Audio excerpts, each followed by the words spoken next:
art and character designs provided by Demon Artie. Be sure to follow her over on Twitter at ArtieDemon. Want to be first to have access to early artwork, concept sketches, exclusive art that can't be seen anywhere else? Then support Demon Artie over on her Patreon. Link in description below. Welcome everyone back to the Crimson 15 Podcast. I am your host, Crimson Sin. Be sure to follow us over on Twitter at C15 Podcast. Join the discussion over on Discord, link in description below. If you're enjoying the videos, be sure to sub, like, share, and hit that bell for notifications. Two quick little notes before I start the video. I do realize I kept calling Luz. I don't know. I recorded this really late at night and I didn't even realize I was calling her the wrong thing. So I do apologize for that. And I was also calling demons monsters. I guess it's interchangeable, but every time I say monster, they meant demon in the show. And every time I say Luz, I really meant lose. So I'm sorry about that. Anyways, on to the review. Episode 4 of The Owl House, The Intruder. There's no intruder. I guess technically there is one, but it's not. But it's silly. These titles kind of suck. But that's besides the point. This episode is.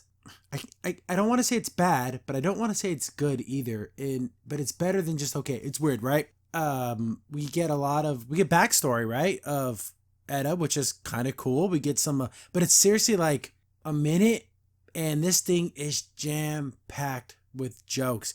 Most of the jokes are funny. I smiled, I laughed, and that's great and all, but it's one after another, after another, after another, after another, and after another, and after another. It's just non-stop jokes, and you got to spread them out a little bit. I love jokes. Amphibia does a ton of jokes too, but this puts that to shame. How many gags and silly things and people say funny things and they're joking, because it gets pretty serious towards like the third act of the episode is they could get killed and they're still being a little silly. Also, the animation, the characters are off model. You'll see. I'll point it out as we're going along, and I'll have clips showing sometimes animation. It looked a little stiff. There's like a chase scene and they're running and, there's people sliding around and stuff. It looks like there's missing frames. And it's just like, we're only 4 episodes in. We're already seeing a dip in animation quality. It's not as bad as Steven Universe. My God, I don't think there's any show when it comes to animation being all over the place as SU. But this isn't that much further away from that. But anyway, we open up. It's always a cold opener, so it just jumps right into a story. We have King is being recorded. So I'm assuming, this is on Luz's cell phone. And King, and she's doing it like a nature program. The most fearsome king of the demons and his enemy, the ducky sock. Right when the first few seconds, there's a joke right there. It never stops. So he's like tearing up the stupid ducky sock and everything. And then Luz is like, so why'd you call me here? I'm here to teach you about demons and stuff. So he puts on his little like teacher's cap and he has all these pictures of demons on the wall. And he's like, you're so obsessed with magic and witchcraft, you should learn about demons. Luz hasn't learned anything. Edda hasn't taught her anything. And he does mention what happened in the first episode was a week ago. She's only been here a week. I thought it would have been longer, like in cartoon time, but I guess it's only been a week. So he's like, learn about all this stuff. So he's showing some pretty cool stuff. There's really good illustrations here. And he's like, the demons have two weaknesses, purified water, like holy water. And, what do you say? Not backhanded comments, but like, they're sensitive or whatever. It's so stupid. He's like, and there's this really powerful demon here that he call a snaggleback or something. It's a woozle, heffalumps and woozles, right? Because it kind of ends up being not what he says it is. It's like he just, I don't know if he made it up or he just has misinformation, but he keeps talking about it. And Luz is not even listening, really. She's just like putting Snapchat filters on and just kind of making a big joke out of it. Again, the jokes, they never stop. We see some lightning and King's like, it's gonna rain. And I want to say Luz. He goes, she's like, I love the rain. I like feeling the rain when it first starts to fall and everything. She runs out there like, no, come back. And I think, okay, it's going to be something like, remember Adventure Time, it rains knives. So this is not going to be normal rain. She goes out there and sees like a little flower. I bet you love the rain too. Then the rain hits the flower and like it melts. And like, I'm like, what the hell is this, acid rain? I guess it's boiling rain. So it's like super hot. But wouldn't of you have felt that? The humidity must have been insane because it's wet and muggy plus it's like hot, like steam. It would be unbearable to be there. I mean, the temperature alone and the humidity would be awful. But obviously, it doesn't raise the heat at all because no one feels it. Edda comes running over. It's a boiling rain. We have to get inside. And here we go. Look at Etta. Is this the chibi version of Etta? Why is her head so huge? And this happens throughout this whole entire episode where things seem just a little bit off. Not by a lot, just by a little bit. Look how small her body is as compared to when she's normally standing in other parts. This looks like Etta's little sister. Hey! Everybody inside now! Huh? Anyways, they run to get inside. Oh man, we got you inside without hurting you. And I guess when she ran inside, she like threw her inside. She like smashed up against the wall and like a cup hits her in the head. More jokes. So they're stuck inside. So this is a rainy day episode where everyone's stuck inside. It's a funny little observation. I don't know if this means anything, because remember in the last episode I pointed out there was like 6 people on the story and there was 2 writers. This time there's no story credit and there's just a written by credit and there's 3 people on the story. For something so simple, you don't need 3 writers. 2 would be okay. This should only be this something this simple should be handled by 1 person. But there's no story credit. So what does that even mean? If there's writers who wrote the story, then there's people on story. So were they the people who pitched the idea? I don't know, but obviously they're not there, thank God. Maybe that's why this episode's better. But we see that the boiling rain's going throughout the town. We get to see Willow. She's like saving her little plants. That big nose thing that got saved from the weirdos. She's running around because this stuff obviously hurts because it's boiling water. We see, is this supposed to be BMO? It's a BMO Band-Aid. Luz actually got a little hurt from the rain on her arm. And so, King puts a little Band-Aid on there and he puts one on his nose too. Oh, we could be boo-boo buddies. Funny joke. I like it. It's cute. It's there. And then of course Luz is like, oh, you're so cute. I love you. And we see Edda's outside preparing a spell. She has like a shield over herself, but she's preparing a bigger shield to go over the house to protect the house. Because I'm like, boiling water, it's not acid. It's not going to be the worst thing in the world for the wood around the house, but if he can make it protect a spell, just do it. She's out there, and I do like the fact that she, even though she's talking and everything, Edda has to maintain the spell. She has to keep moving her hands around it like she's still forming it. I like that. It's a really nice touch. It's pretty cool. But look how tall she is here, and her head isn't as big as when she was running earlier. The animation kind of goes all over the place. King seems to be the only person who seems to be on model the whole entire time. Luz is like, oh, cool magic spell. I want to see this. And King's like, oh, who cares about that? We can learn about demons. It's nice, King, that you want to be helpful and you want her to learn about your demon stuff, but it's really not important right now. She needs to, magic would be so much more useful for her right now than just learning about a bunch of different kinds of demons and stuff. So she casts the spell and puts a big old force field over the whole house. And it's kind of like put it like in Jello. Like it looks like a Jello mold. Isn't that funny? But she's like, oh, that was great. And she's kind of like, of course, Luz is like, oh, that's so cool. And she's so great. And she's surprisingly foxy. Someday I'd like to be as cool as Eda the Owl Lady. Magical, sassy, surprisingly foxy for her age. It kind of reminds me, remember in Amphibia where she called old lady Croaker when she was younger, oh, she was hot. Whatever. So she's, of course, Edda likes being praised and flipping her hair and everything. Super nice. We get an aspect of Edda which I'd never quite understood. Like I didn't think this would be a thing. Obviously it is. Luz is like, hey, why did he call you the Owl Lady anyways? She's like, oh, because I'm so wise. And it's because you like shiny things, because birds will pick up shiny things to put in their nest. And he has like a little light up pen and he lights it up, and then there's Edda's eyes get all huge. She's like, oh, I want it for my nest. And she like tries to jump at it. So she literally has owl-like tendencies. She didn't have those in the first 3 episodes, not even an inkling of something like that. But now all of a sudden she's going to literally act like an owl. It's kind of weird to introduce that 4 episodes in, because shouldn't this kind of thing have been happening? Like, did anyone out there in the first 3 episodes think that she would do things like that? Like, she literally sleeps in a nest. Weird. But anyway, so I'm like, oh, I guess she's kind of like an owl. I like this, that she did that spell and she's like, oh man, that really took it out of me, because it was kind of a big spell, a big force field, and she's getting kind of tired. And I kind of thought, oh, maybe she's lying because she doesn't want to, teach Luz anything, but she's actually sleepy. Like it actually took a lot out of her, which is kind of cool. She gets in there. Luz is like, hey, we're all stuck inside for today. I can get Edda to teach me a spell or teach me something. She hasn't taught her anything yet, not even the beginnings of like basic magic. She does in this episode a little bit, which is nice, but she basically had to beg her. And you can see that King is like, oh, we can learn about demons instead.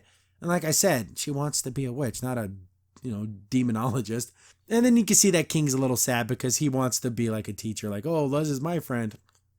How old is King? Because he kind of has a mentality of like a 11-year-old, like a little kid. It's like, is he not even an adult? Like, because if he was a king of demons, but was that just something he calls himself and he's just this little thing? Are there more of him? Is he a species of demon? I don't know. Maybe we'll see more. That'd be great if he had a family. Then we get, like I said, the models are off. Look how short she looks. And if you wanted to see Edda's bra, there it is in her little her pantaloons. I never thought I would see a bra in a Disney kids cartoon, but there it is. She doesn't wear it because when they're flawless, you can go braless. Isn't that right? But she just lays on the couch. She's ready to go to bed. Luz is like, oh, wow, you're everything you did so wonderfully. She's trying to butter her up, get her to want to teach her. She's like, nope, don't care. I'm tired. And look how humongous her head is. Like, whenever it seems to be, whenever the camera's far away enough to where they show the whole body, it's off model. But anything from like chest up, it looks pretty decent. But her head's humongous. But Luz is basically begging her, please tell me, teach me a spell. She's like, oh no, I'm tired. That thing took it really out of me. Then she has her that little light up pen. She's like, I'll give you this if you teach me a spell. And even Luz's head's humongous right here. It's from the profile shot. It's just weird. But she's like, okay, give it to me. Like, but she gets up like on her couch, just like how you would an actual owl. Like she's like mesmerized by it. Again, they should have shown little signs that she had like these animal instincts in her, but I don't know. They just throw it all in this one episode. So she begrudgingly agrees to it. She's like, oh, I appreciate your style of like bribing me, but I don't like it. Then she's like, okay, she wants to know about the magic staff. So where do you get your staff? There's your staff has magic in it. It's like imbued with magic when you get it. And then Luz is like, yeah, give it to me. And she's like, no. But you should learn to cast spells without your staff, just because, you have to, start at the beginning. You got to crawl before you walk before you run, and run before you fly. So you have to be able to do magic from the beginning. I'll teach you something simple. Here's a light spell. Luz means light. She does like a little circle. It's like, oh, you create the circle, and then that's when you cast your spell within the magic circle thing. Very Doctor Strange's. I will show you how to create light.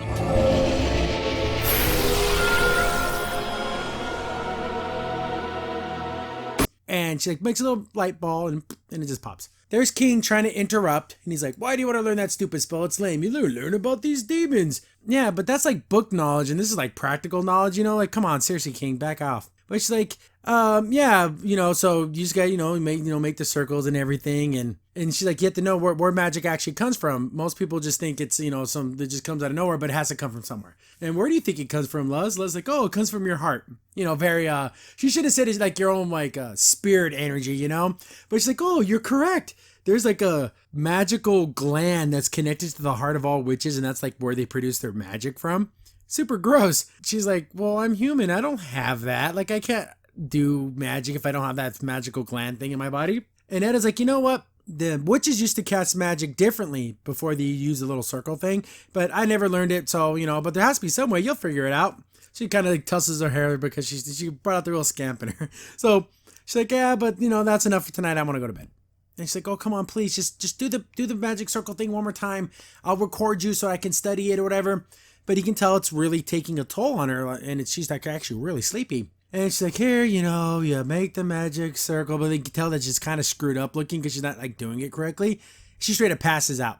And they're like, oh, you killed her. Like King, I like their relationship because they have her and Edda and King, they kind of have like they've been together a long time. But then there's times where it's like they haven't been together a long time. And they just treat each other like garbage. I don't know. I like it and I don't like it. She's like, you killed her. Like, he's like, what if she was really hurt, King? Like, seriously? So he's like slapping her around, which is funny. It's just a weird thing to do to your friend. Oh, like, He's like booping her on the face. Bap. Yep, she's out. Bap.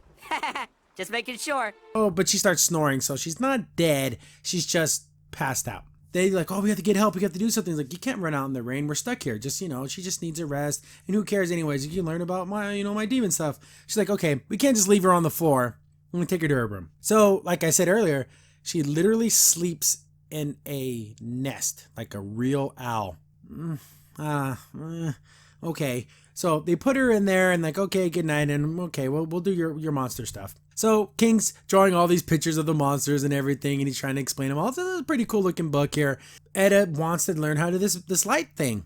So she's watching the video over and over again, and she just can't do it because, well, she doesn't have that magic in her, so she can't do it. And I'm then at this point I'm thinking, how are they gonna get it to where she can cast spells? If we see her do it in the opening, the theme song, so she's gonna learn how to do it somehow. But she's like, she's kind of like feeling bad about herself. And then King, trying to cheer her up and everything, and he's like, well, there's got to be something to her magic, and he's like, hey, if I can help you learn this spell, will you do my lesson, my demon lesson? She's like, if you help me learn this spell, I will do demon lessons all week. So he just wants to be a part of her, learning process, which is, it's okay, but you have to realize, King, you're not really teaching her anything because you don't even know if half the stuff is true. So he's like, hey, Etta must get her magic from somewhere. And I see that she drinks this magic potion in the morning, and then she gets stronger, and then she has her magic. I bet you that magic potion is where she gets her magic from. And I started thinking, is this like an alcohol or like a coffee thing? But it's actually like a real like magical thing. So I'm like, oh, okay, so we have to go find it. So their plan is to sneak into her room, steal this magic potion, and then Luz is going to just drink it, and I'm going to have magic powers. Wow, this is a really bad idea. This is a really, really, really bad idea. Because we have no idea what kind of effects this could have on a human. And King doesn't care. He just wants to teach her his stupid demon stuff. It's really ridiculous that he put her in such peril for something so stupid. King sneaks in there and sees her little vial, and it says elixir a day. And it's like this golden liquid stuff. And I've skipped about 700 jokes between when I first mentioned the joke until now, but there's just been nonstop jokes. This one was kind of funny, but again, in the sea, in the ocean, in the universe of jokes that this episode has, it all just kind of fades to nothing. He steps on a bear trap and it kind of bites him, but it's actually a monster. And he's like, well, I wasn't even going to try that hard anyways. Like, it just nibbled at him. He takes the potion. Oh, this must be it. Runs out of there, gives it to Luz, and Luz is she's wearing a bib, like a lobster bib. Okay. She's going to drink this stuff. And I'm thinking, my God, you're out of your damn mind, Luz. You don't know what this is going to do to you. But lightning strikes and she drops it. I'm thinking, okay, it's a good thing she didn't drink it because who knows what's going to do to her, but it's a bad thing because they broke one of Etta's potions. But he's like, well, okay, forget that stupid magic anyways. Who wants to make light? We have all the light we need. And then all the lights go out because I guess that owl creature, the door, the alley, he controls the whole house. Very Howl's Moving Castle-ish. And then you hear him like, oh no, help me guys. Oh, and he's like getting being attacked by a monster. He's getting all scratched up and everything. And here's another joke. There was like 7 jokes between this one and this one where, oh, are you okay? And she's like booping his nose and like, not as bad as King was slapping Etta around, but it's like could be hurt and you're like effing with him. But it's like, oh no, it must be that straggle bag or whatever the hell that stupid thing was. They're like, oh no, there's a monster. And you see it climb up the wall and go into Etta's room. I'm like, oh, it's Etta. like at this moment, I'm like, oh, it's just her. So I'm guessing, I thought, well, maybe when she's tired, maybe she turns into a monster or like she's just angry or mean or something. Like there's got to be something going on. Luz's like, I want nothing to do with that monster. And then King's kind of super excited because he's like, oh, cool, a real demon. I want to go check it out. This is dangerous. And he kind of doesn't seem to care. It's just King's weird. He's a weird little dude. But they're like, hey, Etta's up there. We have to make sure she doesn't get hurt. So they suit up.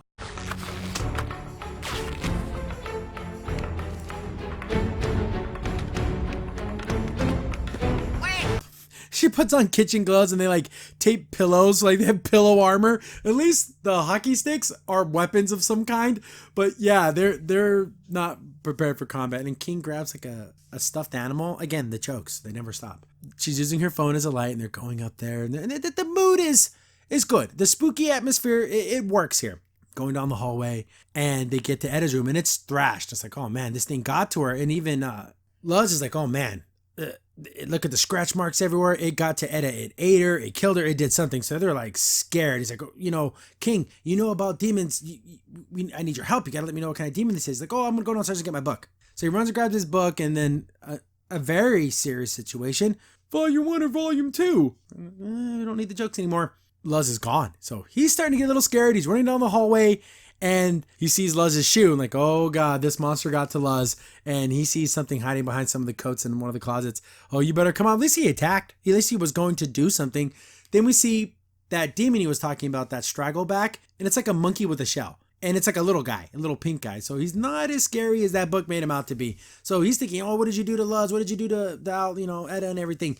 He's like, no, I just got in here because it was raining outside. He's like, I literally just got here. Then he's like, wait a minute. That means we see that the big monster, which is Etta, breaks down through the thing. And I'm like, man, this thing's a pretty hulking looking beast of a monster thing. This is when I was talking about the chase scene. The animation is it isn't as good as it could be. Again, we're not going to get that 60 frames per second, beautiful framed animation, but it just seems a tad bit choppy, just a little bit. They use the same, it's not a gag, but the same kind of device. He turns a corner, the monster's so big it slides and hits the wall and slows down a little bit. He turns a corner, monster slides, hits the wall and slows down a little bit. Does it like 2 times. I'm like, okay.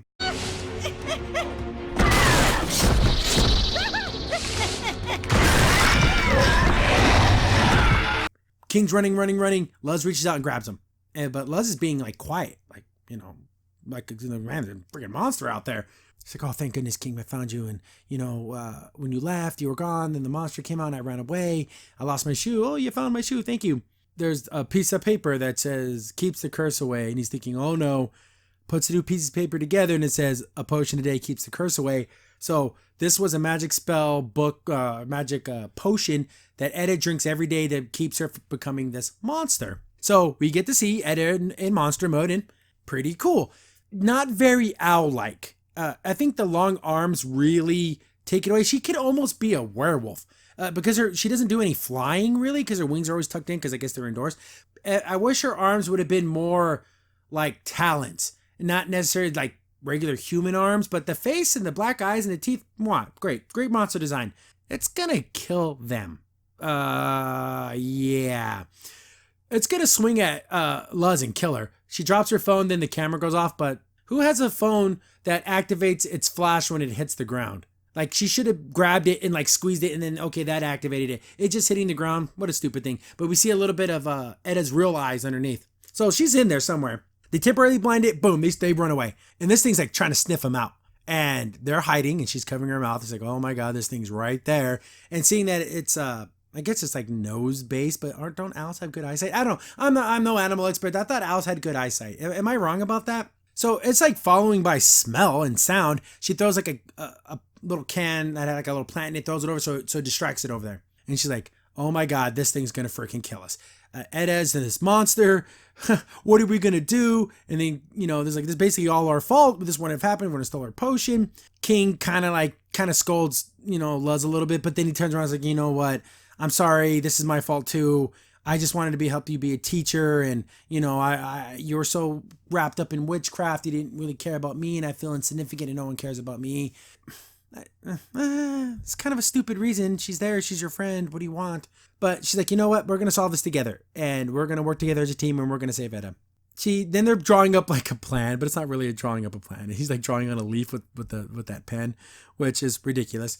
And he's like, yeah, well, use your flash because demons with black eyes are affected by light. So we're going to use your flash to blind her. And then she's like, oh no, my phone got cracked was when I felt I busted. But the light should still work.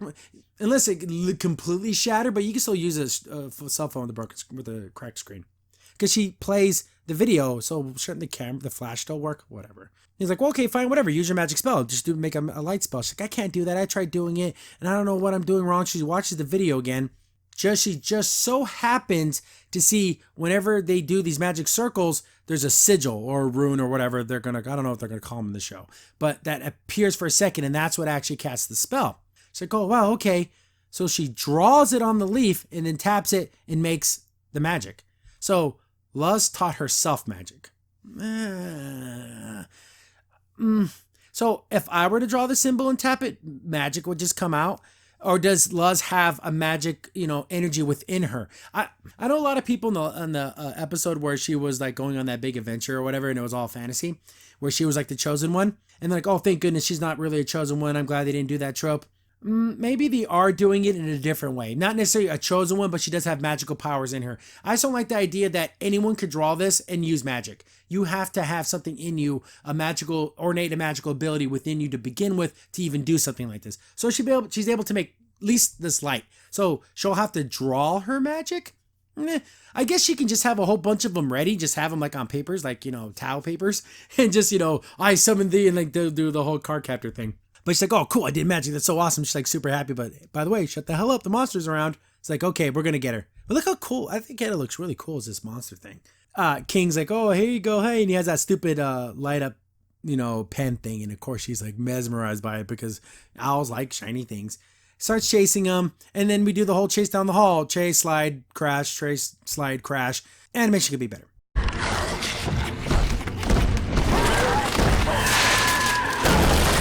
She throws a, what is it? What was that, tapestry or something, a curtain on her? And then she draws a really big sigil and taps it, and boom, makes a big light blast. And that's enough to knock her out. They find some more of her potion, and then he just kind of drip feed it into her. Like like not like an IV, but she's like drinking it. And she's like, oh, she wakes up, she's like, oh, what the hell? And this whole scene, her animation's weird. Like her head is humongous. And her hair's kind of brownish here. I don't know if it's the lighting, but I thought she had gray white hair, not brown off brown hair. And we can see also, I thought that thing on her chest was a necklace of some kind. No, it's like part of her body. So like it was only enough of this potion and only like cured half of her because one eye's all black and that little thing in her chest is still black. So she drinks a little bit more just to kind of get it to go away. She's like, oh man, I feel awful. Like I ate a big slimy something, and she like barfs up that little dude, that staggle back guy. So she's like, oh geez, like she's all wiped out, and she's like, damn it, King, you stole my potion. Look what you did to me. And look at her face and her body. It's all off. This whole scene, it's just everyone's character models are just off. Then he's like, hey, look, Luz is drawing a bunch of those symbols and tapping them, and they're turning into light energy balls. So she's casting a bunch of these. It doesn't seem to be affecting her physically, like it's not draining any of her strength, or like it's not draining her in any way. Everything needs to have a limitation, and the limitation, like she can't just go out there, draw a big sigil, and like make a giant spell without it actually affecting her in any way. But since this is just such a low level spell, maybe it's not affecting her.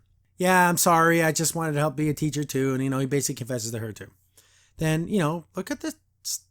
I can't stop mentioning it. Look, everyone just looks weird. She goes, you know what? I haven't been honest with you guys either. When I was a kid, I was cursed. Don't know how long I've been cursed, but I've been cursed, and I'm really that giant monster, and that's why everyone calls me the Owl Lady. It's not because of anything else. It's because I'm literally an owl monster. This magic elixir, I drink it every day, and then I can keep it under control. It's not the worst thing in the world as long as it's manageable. So is this a parallel to someone who has like a, I'm not saying like a disorder or something like that, but as long as she takes her medications and she stays on top of it, it's not a problem. That's interesting. We got some backstory there. But then, look how nice this shot looks really nice because all the little light energy things are floating around. And they're like, okay, we got to clean up. We kind of made a mess out of everything. We're sorry. Because Owlie starts asking for help. He's like, I'm on the ground and I'm cold. So they rescue him, and more giant head Etta, she lays down and falls asleep, and she's like, oh crap, not this dream again. And we get some more backstory, but look how short she looks. And she's like, oh no, it's you again. I don't like you. Well, you're here every time. You did this to me. You're the curse or the evil, the darkness that's inside of her. It's behind the door. And then flash, and she wakes up again. She's like, oh damn.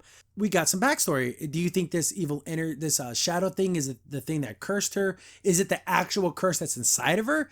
Or is this just something that she is and she needs to learn just to accept herself? I can see this going in a million different ways. They repair the door, and then they become, they could be boo-boo buddies too. So it's the door, Luz, and King are all boo-boo buddies.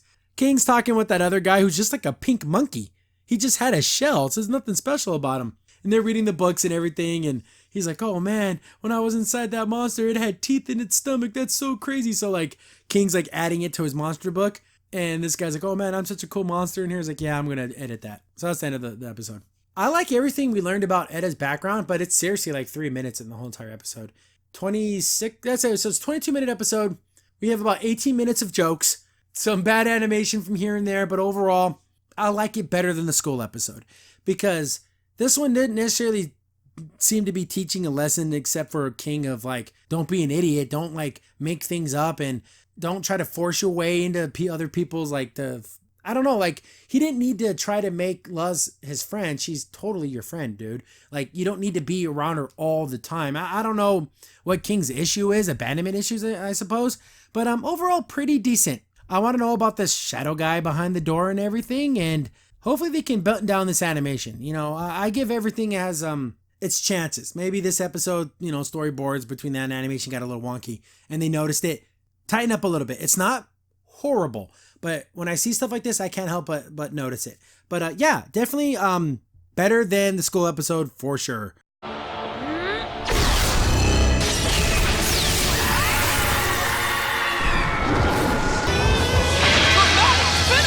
Crimson Saint here. Thanks for watching the video. If you're enjoying the content, be sure to sub, like, share, and hit the bell for notifications so you don't miss a single upload. If you have any tips or story ideas, hit us up on Twitter at C15Podcast, or better yet, join our Discord server, link in the description below.